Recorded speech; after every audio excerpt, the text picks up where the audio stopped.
Hello, Namaskar and Adab to all my friends from your friend astrologer and guide Irfan, once more with you from your very own channel Astro Assurance.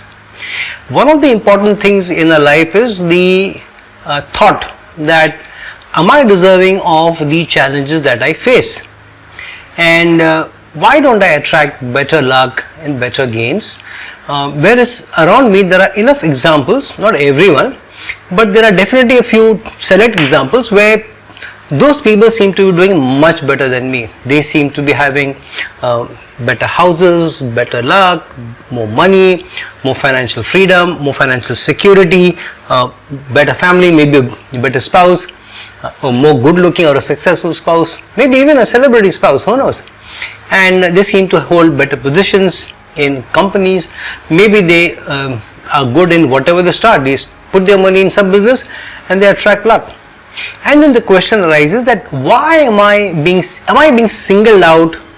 Am I jinxed? So I've done a video earlier on whether one can be jinxed in life also. You may also refer to that. But this question definitely arises.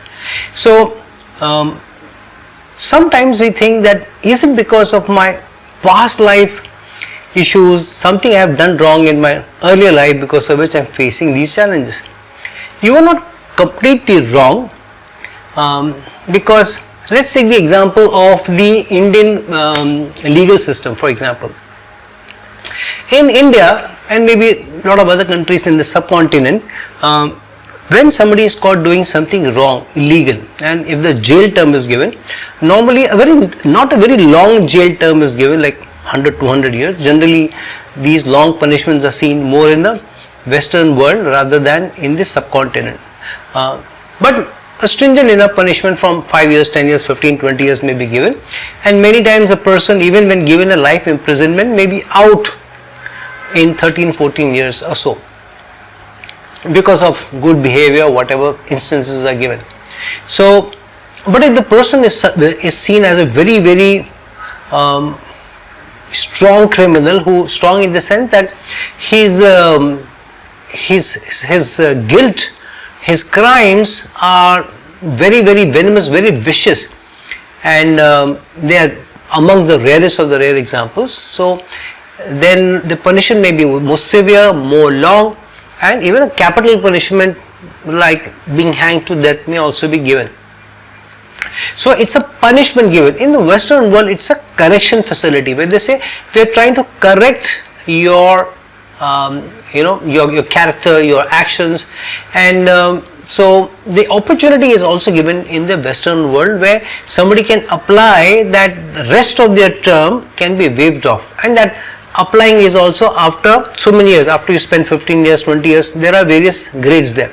You can apply for the waiver, and then there is a committee which sits in front of you, or you sit in front of the committee, and they ask you a few questions to ascertain whether there has really been a change in you, or you're just acting as if there is a change in you because you want to get out. You want the punishment to be waived, and basis your responses and your actions in the jail till that time, whether they can let you go or not, or whether you would continue to be a danger to society outside. So that is the job of the committee. Similarly, in our lives, we are a combination of the Indian and the Western legal system, where your doshas that you are carrying forward are a part of some punishment which is given to you because you are carrying forward a lot of Sanchita karma. Sanchita karma is all your karma of all your past lives put together is the Sanchita karma. And the prarabdha karma is out of that karma, what is the karma that you are supposed to do in this particular life. So what happens is you are shedding a lot of karmic debt also by facing challenges in life, and that's a thing sometimes we don't understand. We feel that we are attracting bad luck, the gods are unhappy with me. You are not completely wrong. The gods are not so happy with you because of your past life actions. So they are giving you some challenges, some experiences, and through the experiences, not so good experiences, you are also shedding your karmic debt. It's like a punishment given to you so that you let go of through facing hurdles, facing challenges, facing sicknesses, facing losses. You are also paying for your past sins, if I can use the term. So that is one. Second, it is also an opportunity for you to correct your karma. So punishment and correction. So correction is seen through what actions are you ready to take in this life. So it is not like if a dosha is in a certain area of life, everything will be wrong in that area of life. For example, somebody has to get married to get divorced. Somebody has to try to get into a relationship, come close to it before the other person doesn't want to be with you.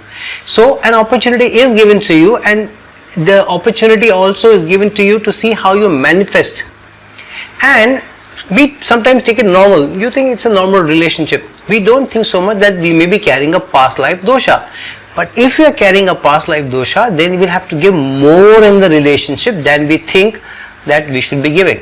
So in a normal husband-wife relationship, for example, if you are the man and you think that it's an equal relationship, and it's a equal society today than before, man and woman are equal, the woman should also work, the man should also be working, so far so good.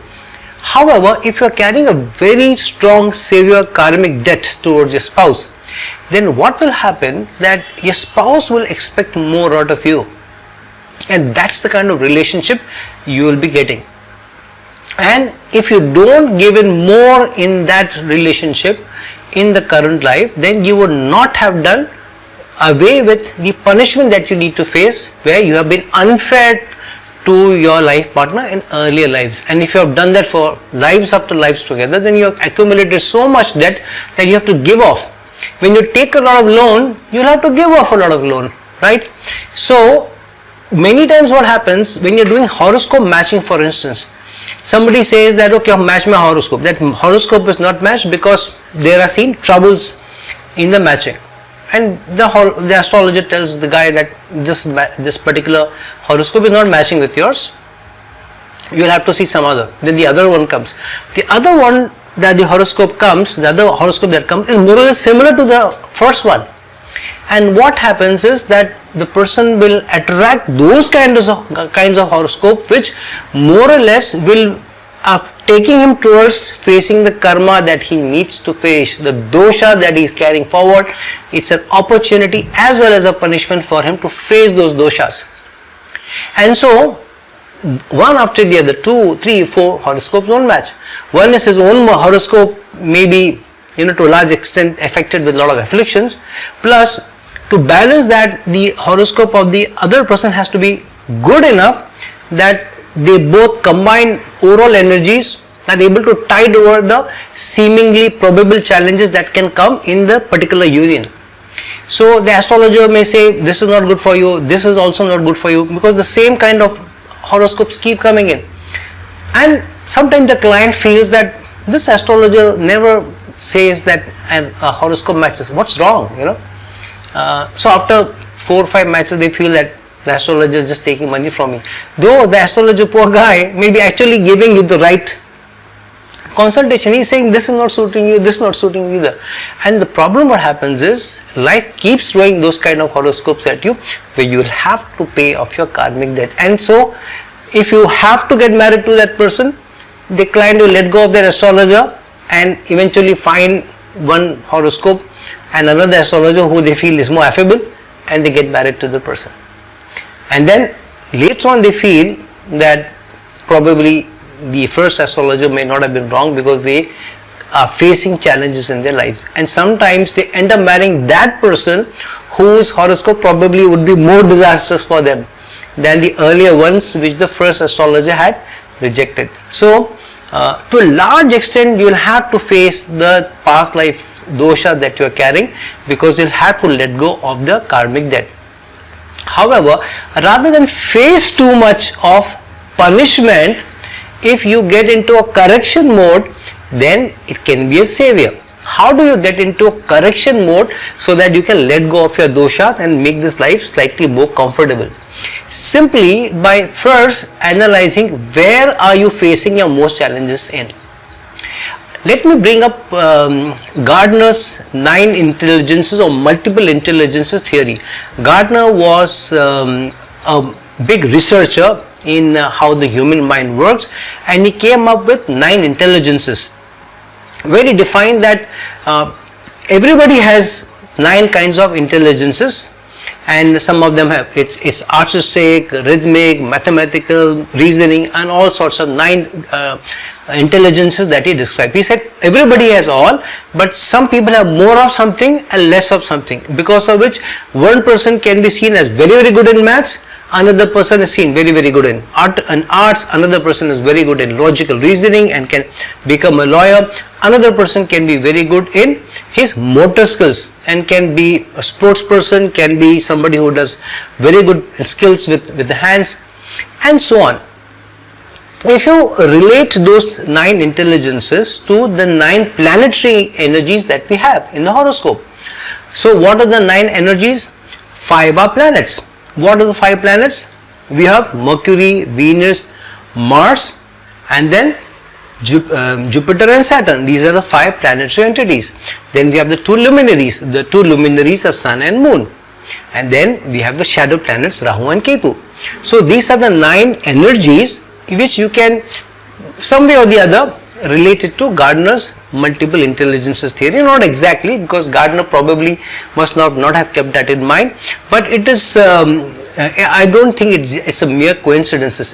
He has detected rather than invented what are the intelligences, and I have tried to do some research around those, and I have found multiple of the intelligences suit very well to the 9 planetary entities, which shows that these 9 are more strongly related to one area of life and slightly less related to the other part of life, just like the 9 intelligences are present in everyone's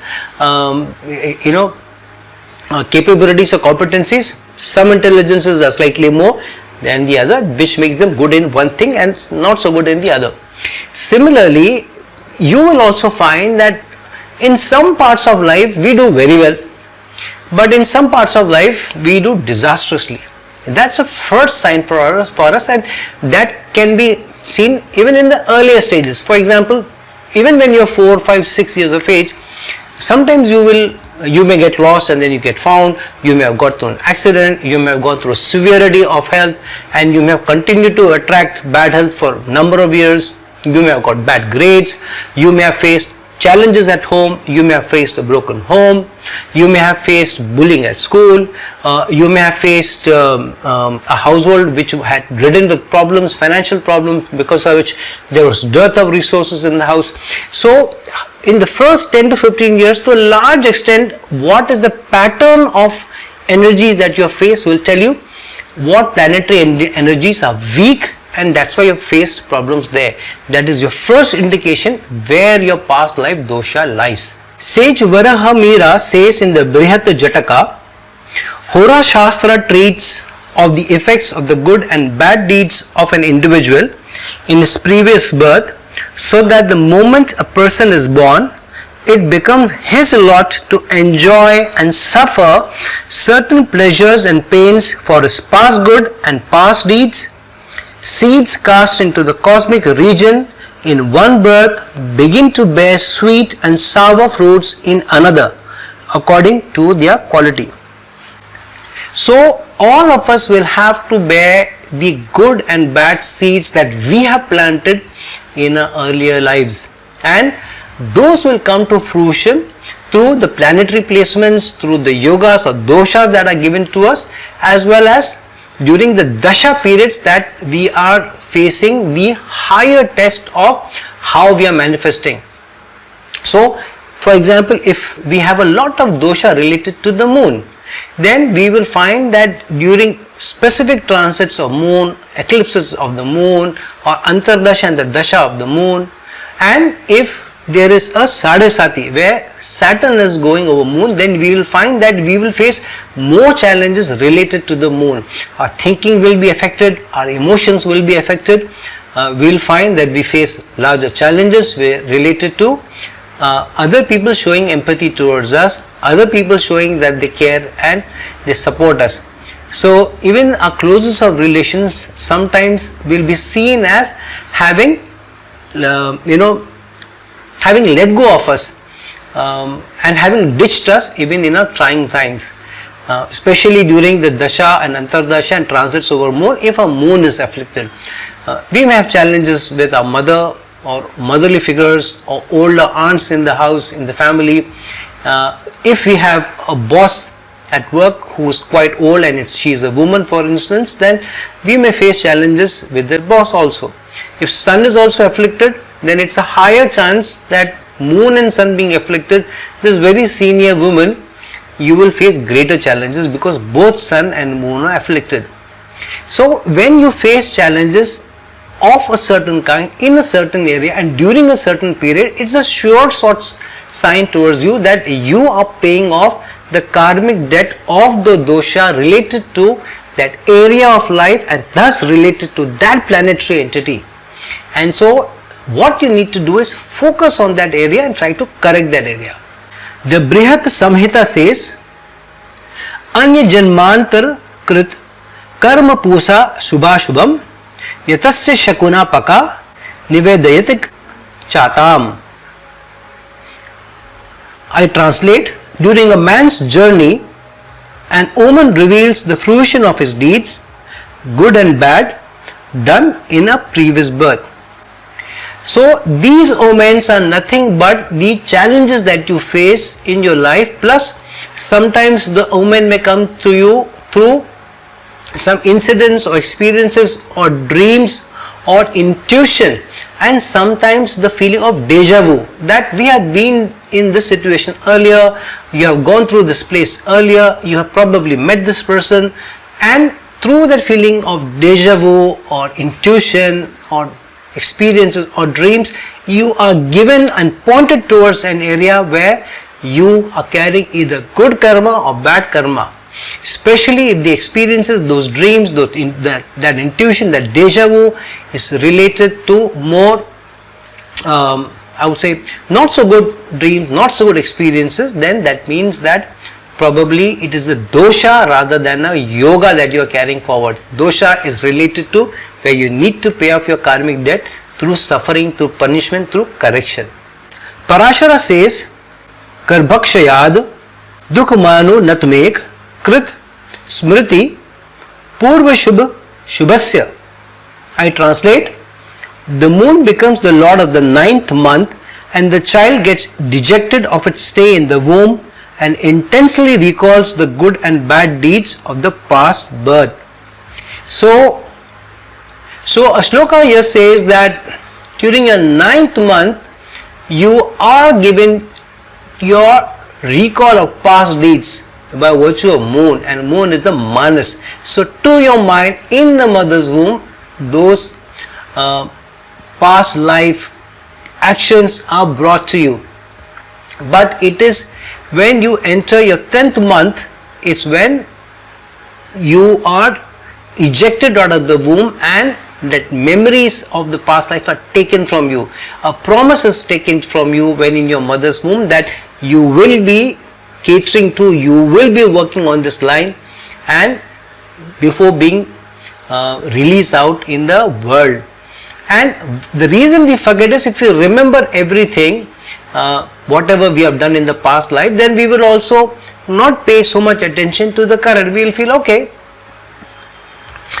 this particular dosha I need to do. So the point of you remembering everything and releasing the karma because you're not suffering it will not work. You will have to go through the entire process of punishment and correction for you to correct the karma, and that's why the memories are taken away from you in your 9th month in your mother's womb itself. The Hora says,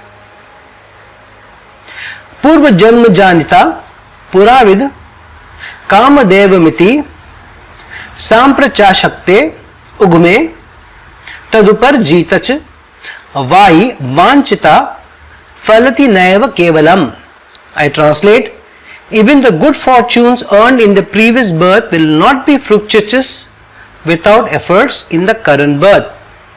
To fulfill one's desires through destiny, some livelihood is essential, for mere destiny cannot grant fruition of desires. Sage Yagnavalkya is clearly stating that without doing some effort to face the karma, to face the past life dosha and to shed it through your experiences or through your actions is important. If you don't do that, then you will continue to carry the burden. So either you will be correcting your or letting go of your past life dosha through your experiences and situations or through your actions, which means if you don't improve your actions in the direction of where the past life dosha lies, then you will be given experiences through situation that you will face. So for example, if you have carrying a very strong past life dosha about the moon, about mother and motherly figures, then if your action in this life is still not to serve the mother, to respect her, to do her bidding, to keep her happy, to respect older women and every woman in fact, and also to be more supportive, more caring, more understanding, more empathetic towards others. If you don't demonstrate and showcase this behavior, then your actions are not conducive to shedding the karmic debt. Then what will happen? You will face challenges related to mother, with mother, about mother, mother's help, mother's love and affection towards you, mother's support towards you, mother being with you, mother coming across as a help towards you in your trying times during childbirth or when challenges happen to you in terms of your health. And you will find that mother's presence is not so much and mother is not coming across as a support. In fact, sometimes we complain that our mother loves our siblings more, supports them more than us. Then you need to look at what is the karmic debt that you are carrying towards the mother, towards the moon. So if you are not correcting that past life dosha by shedding the karmic debt, by doing the right actions, then you will go through the right situations and experiences for you to shed that karmic debt. So understand early enough, if you are lucky, pay attention and correct your actions there, because you will find that you will face more challenges towards certain areas of life and which you can easily relate to a certain house and who rules that house, who rules the nakshatra. You can bring all those energies together and you can see where your past life karma and dosha lies and you can correct it through your actions. A shloka says, Uparjit yatasda sadhya mirshra janmantare karmand rairi dhanima horag matasya ipak muchhe dashakraman prakati karoti. I translate, one verse in the science of astrology will be able to throw light with the help of dasha periods on the auspicious and inauspicious effects accumulated by a person through various past births. So, if you understand astrology very well, then you can see where your past life doshas are lying and you facing those situations and experiences.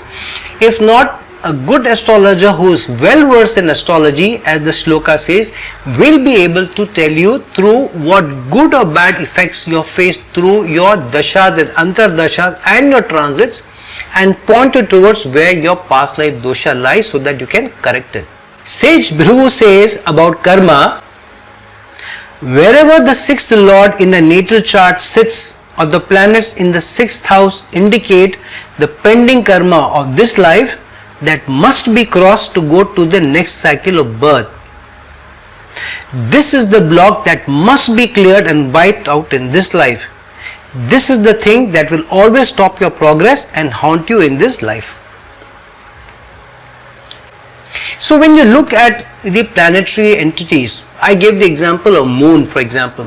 When you look at sun, for example, whenever you face regularly ridicule, where your self-respect is put to question, where your pride is hurt regularly, leadership roles don't come to you, promotions don't come to you, you have challenges with authority figures, with managers and supervisors at work, then look at your sun and see an established relationship about the sun and carrying some dosha with your teachers, with your father, with your managers, with your supervisors in your earlier life, which that karma and that dosha that you're carrying in this also.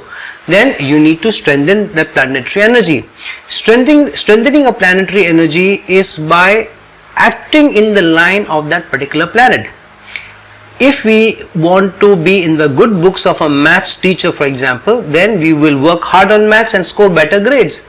Same thing with planetary entities. The more hard work that you do in a certain area of life, then whichever planet rules that area of life will be kinder towards you, will give you lesser challenges, and will become more and more beneficial to you. That is what is meant by strengthening the energies of a planet. You may to some extent strengthen the energy of a planet through mantras or by pujas or by doing some other yagnas or doing some pujas for past life correction or dosha correction. However, it will give you not even 1 to 5% of the profits coming from these.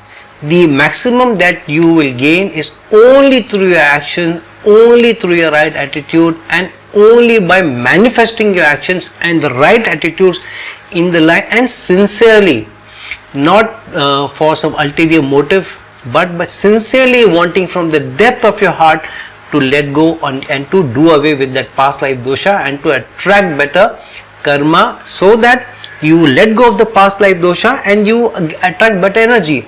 That person who will work towards that attribute of life, work hard in that direction, and then strengthen the planet and get the planets on his or her side, you will find that sooner than later you will attract in the same area of life, you will attract more gains, you will attract more stability and steadiness, and then slowly over a period of time you will find more success also in that area if your actions and your attitude, both of this, you are ready to correct. So friends, please look into your own horoscopes and analyze what past life dosha you may be carrying, because of which you are probably suffering in some area of life. That is both a correction for you, but at the same time also an opportunity for you to correct your karma, shed your karmic debt, improve your karma, and improve this current life and going forward as well. So ascertain that and use that opportunity and take it forward with the right attitude and with right actions. So friends, if you are looking for a personal consultation from me, please reach out to me at the links given below. Please like this video, please share this video. Until some other time with some other video, this is your friend, astrologer and guide Irfan signing off. Ciao.